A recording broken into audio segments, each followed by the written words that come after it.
Motorcycle থেকে ছিটকে পড়ে যায় কন্টেন্ট ক্রিয়েটর ও টিকটকার শুভ।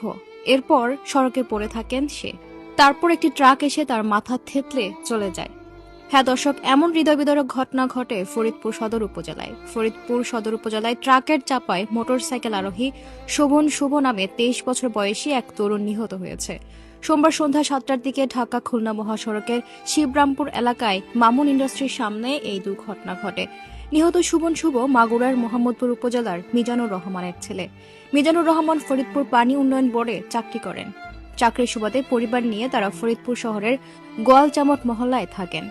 করিমপুর হাইওয়ে পুলিশ জানায় 3 বন্ধু মিলে একটি মোটরসাইকেলে করে রাজবাড়ির গোয়ালন্দ থেকে ফরিদপুরে যাচ্ছিলেন। পথে একটি রিকশা গলিপথ থেকে হঠাৎ মহাসড়কে উঠে আসে।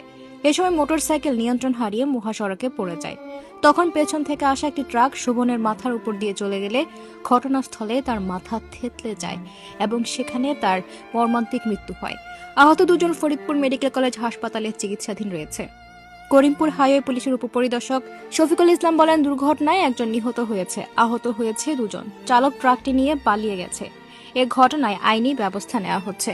অল্প বয়সে বিয়ে করেছিলেন শুভন। অল্প বয়সে বিধবা হয়েছে তার প্রিয়তমা স্ত্রী।